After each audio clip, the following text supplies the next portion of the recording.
மோசமான பயங்கரமான இருப்பாங்க. ஆனால் அப்படி இல்லை. நீங்கள் எல்லாம் நல்லா வாழ வேண்டும், இந்த அடுத்த தலைமுறை தலைநிமிர்ந்து வாழ வேண்டும் என்பதற்காக மேடையில் அமர்ந்திருக்கின்ற தலைவர்களும் சரி, இந்த தேவர் நுண்கலை ட்ரஸ்டில் சேர்ந்தவர்களும் சரி, அத்தனை பேருமே 50 ஆண்டுகளாக இங்கே உழைத்துக் கொண்டிருக்கின்றார்கள். எவ்வளவு நான் ஒரு வாட்டி டிவியில் பார்த்தேன், நடிகர் விஜய் ஒரு இதே போல பரிசு கொடுக்குறேன்னு சொல்லி ஒரு கூட்டத்தை போட்டிருந்தார் ஒரு கல்யாண மண்டபத்தில். ஆனால் நான் அந்த கூட்டத்தையும் பார்த்தேன், இந்த கூட்டத்தையும் பார்க்கிறேன். இது என்ன அதை விட 10 மடங்கு அதிகமாக கூட்டமாக இருக்கிறது. அது கவர்ச்சியின் காரணமாக, சினிமா கவர்ச்சியின் காரணமாக இந்த கூட்டம். இது அப்படி அல்ல, உணர்வு மிக்க ஒரு கூட்டம். உணர்வு நம்முடைய சமுதாயத்தினர், நம்முடைய சமுதாய குழந்தைகளுக்கு வாழ்க்கையை முன்னுக்கு வர வேண்டும் என்பதற்காக வழங்கக்கூடிய ஒரு பரிசு விழாவுக்கு இவ்வளவு பெருந்திரளாக காலையில நம்முடைய அன்புக்குரிய சகோதரர் சித்தார்த்த சொல்றது போல நான் கூட வந்து கியூ அங்கே நிற்கிறது, தீக்கடை நிற்கிறது, ஐயோ மண்டபத்தில் இடம் பத்துமா அப்படின்னு நினைச்சேன். அவ்வளவு பேரும் நீங்களெல்லாம் வந்ததுக்கு உங்களுக்கு மனதார எனக்கு பாராட்டுகளை தெரிவித்துக் ஏன் உங்களுக்கு எல்லாம் செய்கின்றார்கள், ஏன் இவர்கள் செய்கின்றார்கள்? நீங்கள் படித்துவிட்டு முன்னுக்கு வர வேண்டும். இந்த கட்சிக்கு போட்டு இப்ப பேனெல்லாம் எடுத்து 40-50 வருஷம் ஆயிடுச்சு. இவங்கெல்லாம் ஐஏஎஸ் ஆபீசர் ஆகி நமக்கெல்லாம் வழிகாட்டியாக வந்து நம்முடைய நீதி அரசர்களாக இருக்கின்றார்கள். ஆகவே நீங்களும் இப்படி வர வேண்டும், ஒரு பொறியியல் வல்லுநராக வர வேண்டும், ஒரு மருத்துவ நிபுணராக வர வேண்டும், ஒரு பெரிய தொழிலதிபராக வர வேண்டும், ஒரு பெரிய அரசு உயர் அதிகாரியாக வர வேண்டும். இப்படி எல்லா வகையிலும் ஒரு பெரிய அரசு அவரை போல ஒரு மத்திய அரசு அமைச்சராகவோ இல்ல மாநில அமைச்சராகவோ ஒரு அரசியலிலே மிகப்பெரிய உயர்ந்த ஸ்தானத்திற்கு வர வேண்டும்.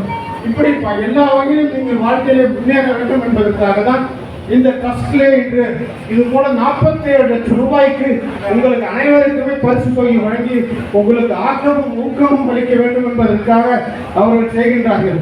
ஆக இதை பயன்படுத்தி எதிர்காலத்தில் முன்னுக்கு வருவதற்காக நீங்கள் முயற்சி எடுக்க வேண்டும். வேறு இங்கே அதிகமாக நான் பார்ப்பதெல்லாம் பெண்களை தான் அதிகமாக பார்க்கின்றேன், மாணவிகளை தான் அதிகமாக பார்க்கின்றேன். நான் உங்களை பார்த்து சொல்லுகின்றேன், வீரமங்கை வேலு நாச்சியார் இருந்தால் உங்களுக்கு தெரியும் இல்லையா? சிவகங்கை சீமையை ஆண்ட வீரமங்கை வேலு நாச்சியார், அவருடைய கணவர் முத்து வடுகிறார்கள். அவர் அங்கே காளையர் கோயிலுடைய கோயில் கட்டிக் கொண்டிருக்கின்றார். அவரை மறைமுகமாக நின்று துப்பாக்கியால் வெள்ளக்காரன் சுட்டு அவரை படுகொலை செய்து கொண்டிருக்கிறார்.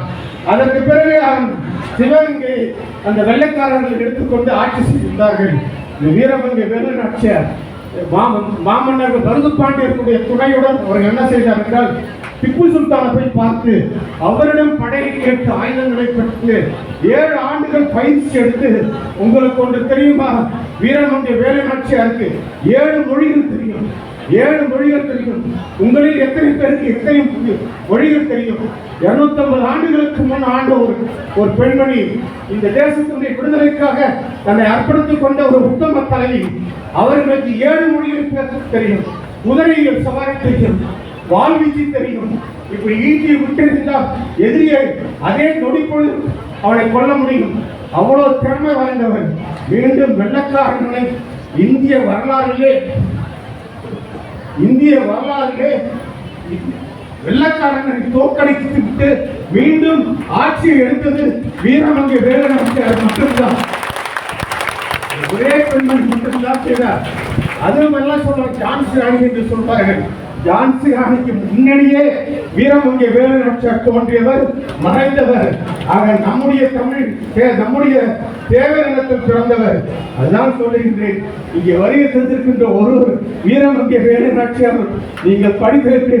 நீங்கள் வீரமங்கை வேலு நாச்சியாராட்டும் நீங்கள் வெள்ளக்காரனை எடுத்து போராட வேண்டியதில்லை, நீங்கள் போர் செய்ய வேண்டியதில்லை. நீங்கள் செய்ய வேண்டியதாலும் மாதா பிதா குரு தெய்வம் என்று சொல்வார்கள். உங்கள் பெற்றோர்கள் நீங்கள் சிறந்த முறையில் வாழ வேண்டும் என்பதற்காக உங்கள் பெற்றோர்கள் உங்களை படிக்க வைக்கின்றார்கள். உங்கள் பெற்றோர்களின் மனசில் அவர்களுடைய மனசு சந்தோஷம் அடைய வேண்டும். அவர்கள் எப்படி மகிழ்ச்சி அடைய முடியும்? நீங்கள் நன்கு படித்துவிட்டு இவர்களை போல ஒரு உயர் அதிகாரியாக ஒரு பெரிய இடத்திலே இருந்து ஏழை எளிய மக்களுக்கு உதவக்கூடிய, சமுதாய மக்களுக்கு உதவக்கூடிய ஒரு உயர்ந்த நிலைக்கு செல்ல வேண்டும். அப்படி செல்ல வேண்டும் என்றால் நீங்கள் நீங்கள் கடுமையாக படிக்க வேண்டும். நன்கு படிப்பை தவிர வேறு எதிரையும் கவனம் செலுத்தக்கூடாது. நீங்கள் சிறந்த முறையிலே படித்து முதலிலே உங்கள் தாய் தந்தை வீழ்ச்சி அடைந்தீர்கள். பிறகு உங்களுடைய குருக்கு மரியாதை கொடுங்கள். அதுக்கப்புறம் தெய்வத்திற்கு நன்றி சொல்லுங்கள். ஆக எல்லாத்தையும் விட சிறந்தது கல்விதான். அந்த கல்விக்கு நீங்கள் முழுமையாக கவனம் செலுத்த வேண்டும். நம்முடைய கணேசன் அன்பு சகோதரர் கணேசன் ஐஏஎஸ் சொன்னது போல பல்வேறு நம்முடைய நிலை மோசமான நிலையாக இருக்கின்றது. நம்முடைய சமுதாயம் இன்னும் பின்தங்கிய சமுதாயமாக இருக்கின்றது. நம்முடைய டாக்டர் பாலகண்டாயிரம் கூறியது போல கலைஞர் அவர்கள் முதலமைச்சராக இருக்கும் போது அவரை சந்தித்து நான் கேட்டேன், சீர்மரபினர் மிகவும் பிற்படுத்தப்பட்ட மக்கள், அவர்கள் வாழும் பகுதியிலே அவருடைய வாழ்ந்த பிறந்த பகுதியில் இருக்கின்ற ஜாதி சான்றிதழ் அவர்கள் குடிபெயர்ந்து வாழ்ந்து கொண்டிருக்கின்ற சென்னை, கோயம்புத்தூர், திருப்பூர் போன்ற மற்ற பகுதிகளெல்லாம் அந்த ஜாதி சான்றிதழ் இல்லாமல் இருக்கிறது. இதை பெற்றுத்தர வேண்டும் என்று இதே மண்டபத்தில் பல முறை பல கூட்டங்களிலே நம்முடைய தலைவர்களால் ஆதங்கப்பட்டார்கள். ஆகவே அவர்களுடைய கோரிக்கையை ஏற்றுக்கொண்டு நான் முதலமைச்சர் அப்போது இருக்கின்ற புத்தகங்களின் கலைஞர் அவர்களை பார்த்து நம்முடைய சமுதாயத்திற்கு சீர்பரவதற்கு மிகவும் பிற்படுத்தப்பட்டவர்களுக்கு அந்த ஜாதி சான்றிதழ் இங்கே ராமநாதபுரத்தில் தருகின்றார்கள், மதுரையிலே தருகின்றார்கள், தேனியிலே தரக்கூடிய, திருநெல்வேலியிலே தரக்கூடிய அந்த ஜாதி சான்றிதழை இங்கே சென்னையிலே கொடுக்க வேண்டும், கோயம்புத்தூரிலே கொடுக்க வேண்டும், காஞ்சிபுரம் பகுதியிலே கொடுக்க வேண்டும் என்று சொல்லி அவரிடம் மன்றாடினேன். அதை ஏற்றுக்கொண்டு ஸ்ரீதர் வாண்டையார் அவருடைய கோரிக்கை ஏற்றுக்கொண்டு சீர்பரவல் மிகவும் பிற்படுத்தப்பட்ட மக்களுக்கு அவர்கள் வாழும் பகுதியிலே அந்த ஜாதி சான்றிதழ் வழங்கலாம் என்று கூறியதுதான் இன்று மரவர் பெண்குடி மக்கள், பிரமலை கல்லர், கந்தரவக்கோட்டை கல்லர், பெரிய சூரிய கல்லர், கூத்தப்ப கல்லர் இவர்களுக்கெல்லாம் இன்று எம்பிசி என்ற சீர்பரவுடன் அந்த இடஒதுக்கீடு கிடைத்ததே கலைஞர் அவர்கள் வழங்கியிருக்கிறார். நான் கேட்டேன், டாக்டர் தண்டாயுதபாணி அவர்கள் இந்த நிகழ்ச்சிக்கு வர வேண்டும், நீங்கள் பரிசு கொடுக்க வேண்டும் இந்த குழந்தைகளுக்கு என்று சொன்னார். நான் சிதம்பரத்தில் இருக்கேன், சென்னையிலே யாராவது வச்சு கொடுங்க. இல்லை இடஒதுக்கீடு வாங்கி கொடுத்தது நீங்கள் தான், ஆனால் நீங்கள் வர வேண்டும் என்று அனைவரும் விரும்புகின்றார்கள் என்று சொன்னார்கள். அதனால்தான் நான் வருகிறேன். இப்போ வருகை தந்த மாணவர்களை பார்த்து கேட்கின்றேன், உங்களில் எத்தனை பேர் எம்பிசி சீர்பரப்பினர் நீங்கள் எந்த இடஒதுக்கீடு சர்டிபிகேட் வாங்கின கையில் தூக்குங்க பார்க்கலாம். யாருக்கெல்லாம் எம்பிசி இருக்கு தூக்குங்க. எம்பிசி வாங்கிருக்கெல்லாம் கை தூக்குங்க.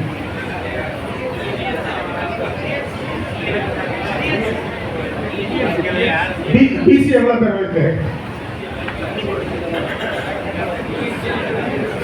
இப்ப எம்பிசி நம்ம அந்த இடஒதுக்கீடுக்கு பிறகு ஏறத்தாழ 18 லட்சம் பேர் இப்போ இளைஞர் நம்முடைய மாணவ மாணவிகள் எல்லாம்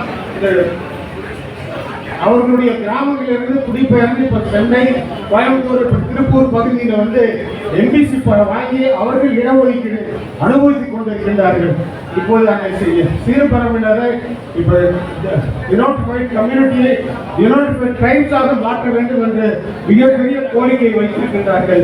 இப்படி ஒவ்வொரு முறையும் இதெல்லாம் செய்வது காரணம், இப்போது பிசியாக இருக்கக்கூடிய மக்கள் அத்தனை பேருந்து எம்பிசி ஆக வேண்டும், இடஒதுக்கீடு வேண்டும். நானும் தஞ்சாவூர் கல்லர் பட்டப்பேர் எனக்கும் நானும் பிசி தான்.